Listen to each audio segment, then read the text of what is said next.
Also ಅಂದರೆ in that way ಜಡೇಶ ನೀವು ತುಂಬ ಟ್ಯಾಲೆಂಟ್ಸ್ನ ಕರ್ಕೊಂಡು ಬಂದಿದ್ದೀರ ಆ್ಯಕ್ಟರ್ಸ್. It is important. ಅಂದರೆ ಎಲ್ಲದಕ್ಕೂ ನಾವು ಇವರೆಲ್ಲ ಕೆಲವು ಟೈಮಲ್ಲಿ ಇವರು ಬರೀ ನಾನು ಹೀರೋ ಆಗೇ ಇರಬೇಕು heroine, but here actors have come together. That is a difference. So ನೀವು ಹೇಗೆ ಮ್ಯಾನೇಜ್ ಮಾಡಿದ್ರಿ ಇಷ್ಟು ಜನನ, ಇಷ್ಟು ಪಾತ್ರಗಳನ್ನ, ಇಷ್ಟು ಒಳ್ಳೆ ಆ್ಯಕ್ಟರ್ಸ್ನ ಕರ್ಕೊಂಡು ಬರೋಕ್ಕೆ ಈ ಫಿಲಮ್? ಇದು ಸ್ವಲ್ಪ ಬಿಗ್ಗೆಸ್ಟ್ ಚಾಲೆಂಜು. ಅಂದರೆ ಇಷ್ಟು ಜನನ ಕೂಡಿಸಿ ಆ ಡೇಟ್ಸ್ ಇಶ್ಯೂಗಳನ್ನ ಬ್ಯಾಲೆನ್ಸ್ ಮಾಡೋದು ಒಂದಾದರೆ, ಈ 80ದು ಬ್ಯಾಕ್ಗ್ರೌಂಡ್ಗೆ ಅಂದರೆ ಡೇಟ್ಸ್ ತೊಗೊಂಡಾಗ ಅಲ್ಲಿ ಒಂದು ಸೆಟ್ ರೆಡಿ ಆಗೋಲ್ಲ, ಎಲ್ಲವೂ ನಾವು ಕ್ರಿಯೇಟ್ ಮಾಡಬೇಕಾಗುತ್ತೆ. ಸೊ ಇದ್ದಾಗ ಅದಿರಲ್ಲ, ಅದಿಲ್ಲದಾಗ ಇದಿರಲ್ಲ, ಈ ಥರ.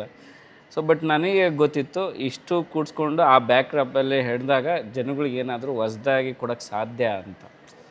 ಈ ಸಿನಿಮಾ ಮಾಡೋದ್ರ ಜೊತೆಗೆ ನಮಗೆ ನಾವೇ ಇನ್ನೂ ಚಾಲೆಂಜ್ ಹಾಕ್ಕೊಂಡು ಅದಕ್ಕೆ ಗುದ್ದಾಡಿ ಮಾಡಿದಾಗ ಅಲ್ಲಿ ಅವನಿಗೇನು ಕೊಡೋಕ್ಕೆ ಚಾನ್ಸಸ್ ಜಾಸ್ತಿ ಇರುತ್ತೆ ಅಂತ ನಾನು ಅದನ್ನು ನಂಬ್ತೀನಿ.